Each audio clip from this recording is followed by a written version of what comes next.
Hey everybody, it's Coinsnobz. I'm Keith, I'm Jason.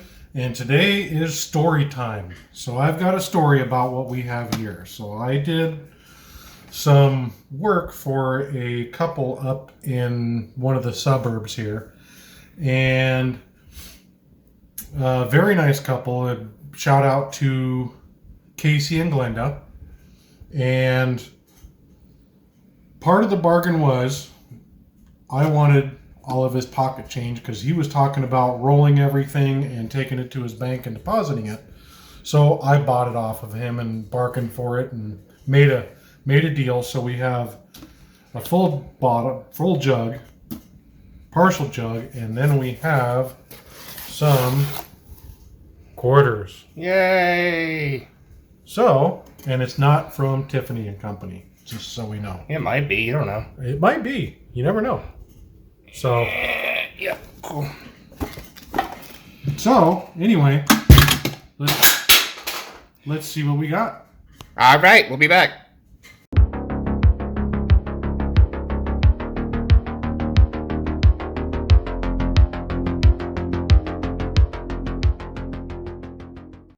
All right, guys. Overview. Yeah, I don't think we did too bad. We'll have to do a little bit of a deep dive here in a second to see what all we got. Man, oh man, that was a lot of coins. We're talking like probably 2 weeks time span, spare time to go through all that. I mean, initially it looked like a lot of coins, but you go through them individually and look at them like we do. It gets pretty busy. Anyways, first off, I want to show you this. This is the first Coinstar voucher and the second Coinstar voucher. So yeah, there was literally so much that the first time that Keith took it, he had to do a second trip. Coinstar was done with him. Anyways, left-hand side here. First off, we got some foreign coins, Canadian. Some decent-looking Canadian quarters. Got a 78 and a 79. Then we have some Canadian nickels. A couple of beavers, 76 and a 79. And then we had a British 5 pence. Really pretty coin. And then we had some Canadian cents. And this top one here is a 57, which I believe is the oldest Canadian cent we've ever found, which is pretty cool. Over here we have some 2009s, Lincoln cents. And of course these guys right here still have not found that elusive double die reverse, but at some point, I mean, we kind of have to, right? It's law of averages, hopefully. And then some 2017 Philadelphias. And as you guys know, or well, some of you folks out there probably don't know, 2017 was the only year that Philadelphia put their P mint mark on our cents. Kind of neat. We always keep those. There is also a double die verse available on those, but of course, none of these are that. Some decent mint states. Got a 63 Denver, red-brown.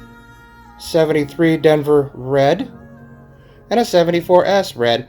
And yeah, I know I can already hear you guys saying it, those aren't really worth anything, but we just have a hard time getting rid of the older coins that are mint state. I mean, you know. Got a 1949 Denver wheat cent, 50 Denver wheat cent, and a 58 Denver wheat cent. And then some oddities. 1980 with Maine on it, ME, counter stamp.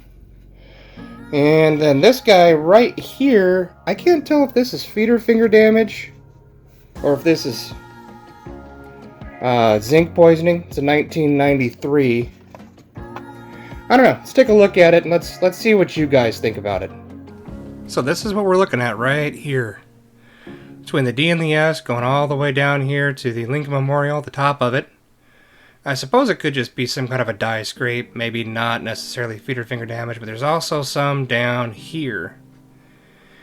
A little bit going from the bottom of the Lincoln Memorial through the O and a little bit going in a different direction this way, which that could just be metal flow from the strike, as you can see some more of it here. So yeah, mostly just this right here and this right here. I don't know, what do you guys think? Throw it down in the comments. Is that feeder finger damage or just kind of some kind of a die gouge?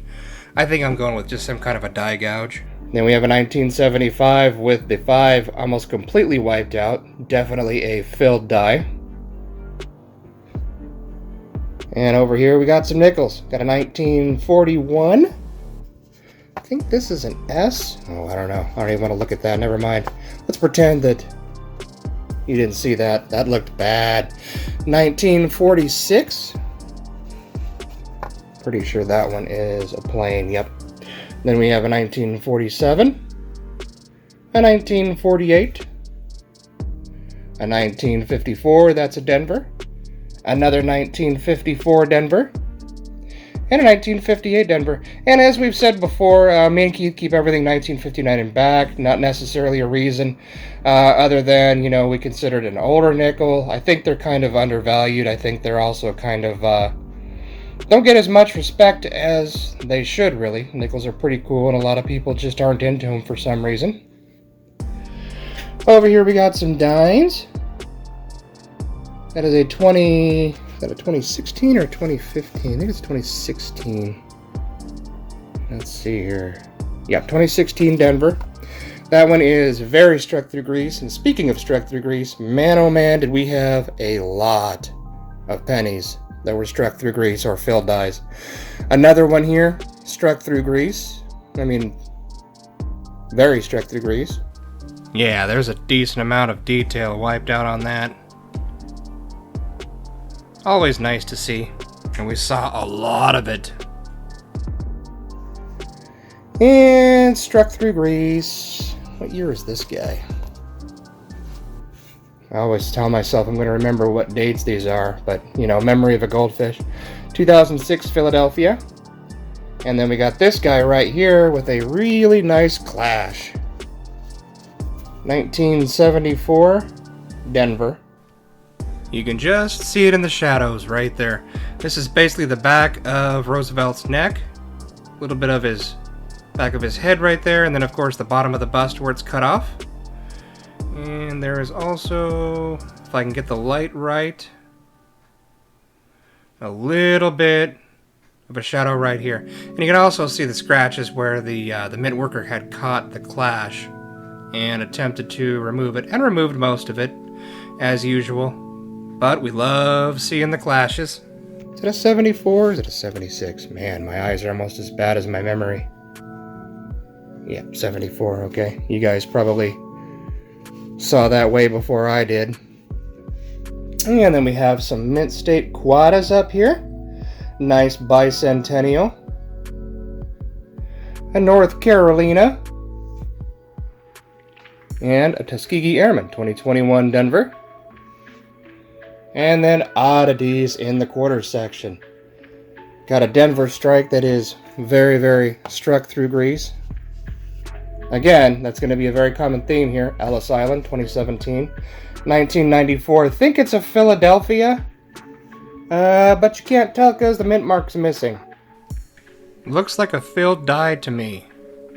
Not even sure if it's a Philadelphia. We're just going to assume that it's a Philadelphia because, let's face it, seems like a lot of times they fall asleep on the job there. We find lots of die cracks and really poor strikes from Philadelphia. No offense to Philadelphia, but I mean, you know, it is what it is. And again, I suppose it could be where, but I'm going to go with filled die on this one. Got a Wisconsin, struck through grease. Pictured rock struck through grease, both obverse and reverse. Another pictured rocks that looks almost exactly the same idea, struck through grease, obverse and reverse. We actually find quite a few pictured rocks that have struck through grease on it. Got a New Mexico coin here with a little bit of strike doubling. At first I thought it was an actual double die, but looking at it under the scope, doesn't quite look like a double die, and I can't find any evidence of there being double dies. It's over here on Land of Enchantment. And then in Arizona, 2008 Philadelphia, with the die chip right there under the saguaro cactus that looks like a rock and covers up a little bit of the designer's initials.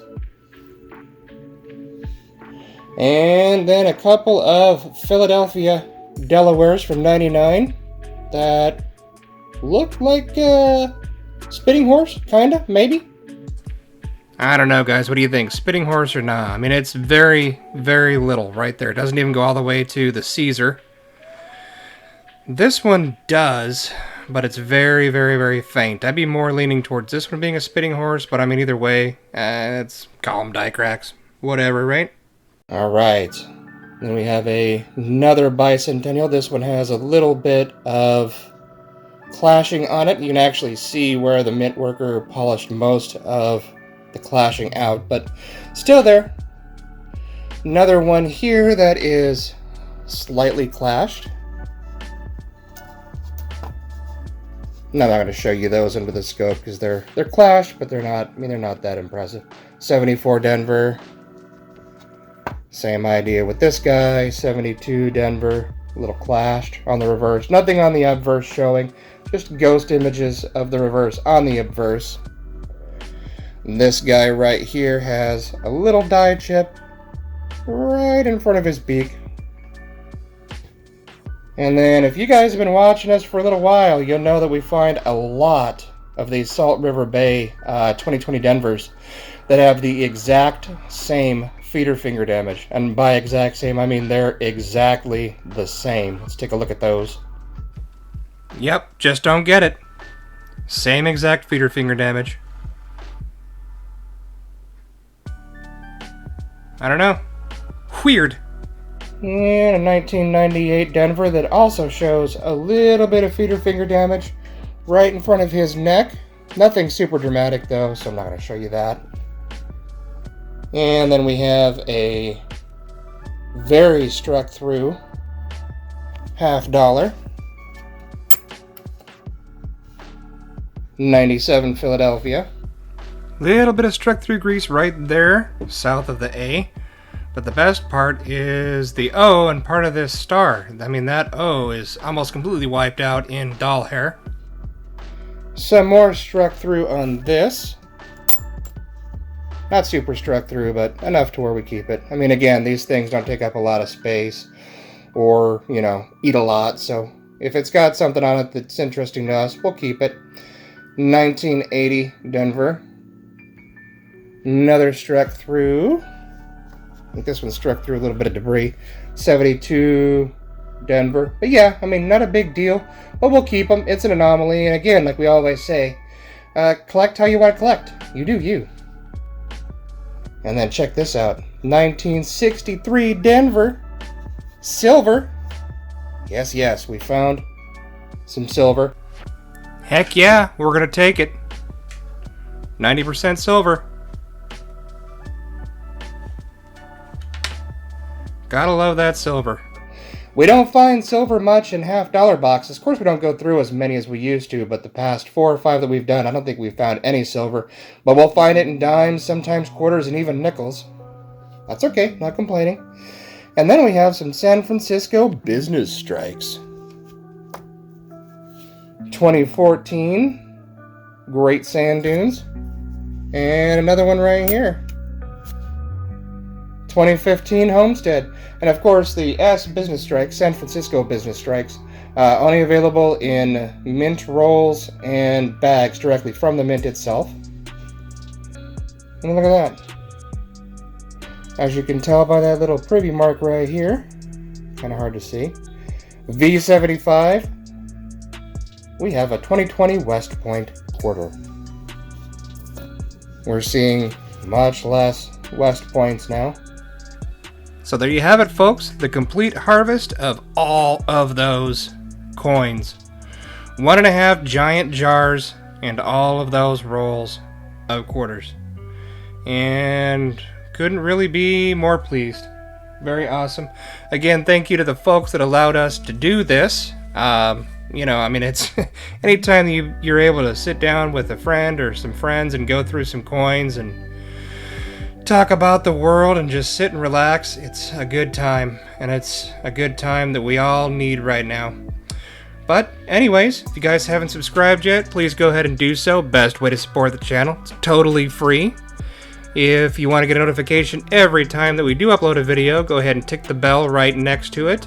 Give her a thumbs up if you like what you see. And until next time, love you all, God bless, and we'll see you soon. Stay safe out there, guys.